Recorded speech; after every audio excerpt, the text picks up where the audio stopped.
Evergrande has missed their USD bond payment deadline. Let's have a look. Hello everyone, Florian.heise here and welcome to another episode of HeiseSays. Grab your stein of coffee because it looks like, well, Evergrande are now in the grace period. The 30-day window they have to make their bond payment and, well, are they going to do it? So eerie silence, and this is from The Guardian, as Evergrande misses payment deadline. As debt-laden Chinese property developer, Giant, enters 30-day grace period, officials look to limit unrest and job losses. The embattled Chinese property developer Evergrande is inching closer to the potential default that investors fear after missing an interest payment deadline. The company, which has total debts of around $305 billion, has run short of cash, and investors are worried that a collapse could pose systemic risks to China's financial system and reverberate around the world. A Thursday deadline for paying $83.5 million in bond interest passed without remark from Evergrande, and bondholders had not been paid nor heard from the company, two people familiar with the situation told Reuters. The firm is now in uncharted waters and enters a 30-day grace period. It will default if that passes without payment. Well, this is going to be interesting to see. Let me know in the chat. Do you think they'll make the payment within the 30 days, or is this just all over?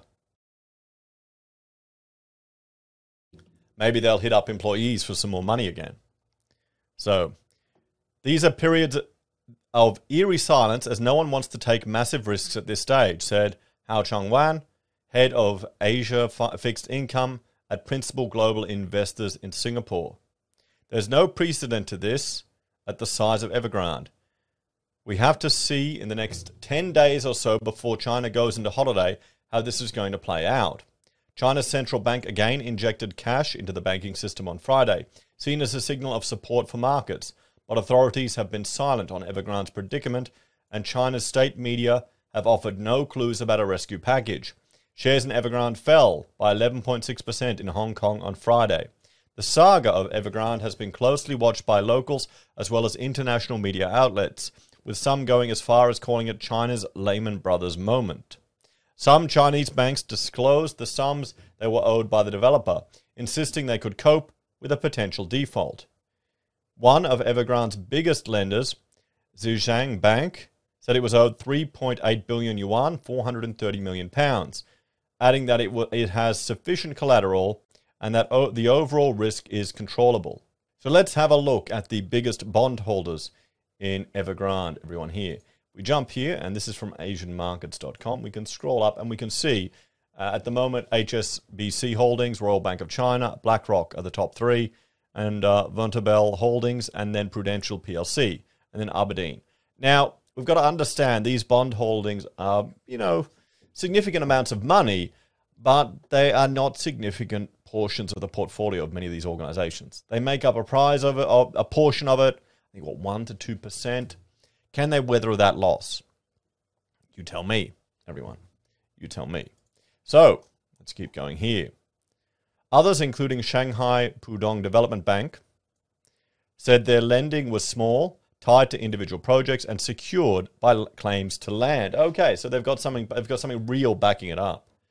Changshu Rural Commercial Bank in the eastern province of Jiangsu said it was owed 3.9 million yuan. Evergrande promised to hold a phone meeting with some individual investors. Other creditors are waiting to see whether the government will step in to oversee a restructuring. Economists said that if Beijing were to become involved, it would most likely focus on making sure families get apartments they have already paid for, rather than trying to bail out banks and other creditors.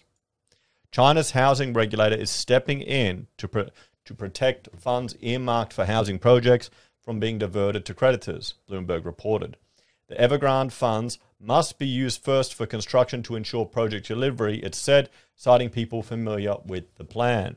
Evergrande is one of China's biggest private sector conglomerates with more than 200,000 employees, 1,300 projects in 280 cities, and assets of 2.3 trillion yuan. Other major developers such as Vanke, state-owned Polygroup, and Wanda Group have not reported similar problems. However, hundreds of smaller developers have shut down since regulators started tightening controls on financing in 2017. And this is the reason here. In the past few weeks, protesters have gathered outside Evergrande's headquarters in Xinjiang, southeastern China, to demand payment. On Thursday, the ratings agency Fitch downgraded its forecast for China's economic growth because of concerns about a slowdown in the country's colossal housing market and fears about the unfolding Evergrande saga. At the heart of the concerns is the risk of a possible spillover effect to the broader Chinese economy and its consequences for social stability. In the past few days, local governments have been asked to contain the ripple effect of Evergrande's demise. According to reports, officials were tasked with preventing unrest and mitigating the impact on home buyers and potential job losses. However, it is unclear whether officials think Evergrande should eventually impose losses on offshore creditors. If it does, it will dampen foreign investors' mood when making investment decisions in China in the future, analysts say. A lot of Chinese people have a lot to lose if their property prices plummet as a result of a disorderly collapse of Evergrande. It will hurt people's confidence, said Dexter Roberts of the Washington, D.C.-based Atlantic Council's Asia Securities Initiative. But on the opposite side, if the government is seen to have helped Evergrande too much, it will cause moral hazard. Maybe there's something Western countries could learn from the Chinese. Perhaps. What do you think? We love our moral hazards, don't we? The trouble engulfing Evergrande is only the tip of the iceberg in China's once unrestrained property market. UBS estimates there are 10 developers with potentially risky positions with combined contract sales of 1.86 trillion yuan, or 2.7 times Evergrande's size. So there we have it, everyone. So what's the discussion or the takeaway here? Let's have a look. Well, here we go, guys. They missed that payment. We'll have to watch for the next 10 days.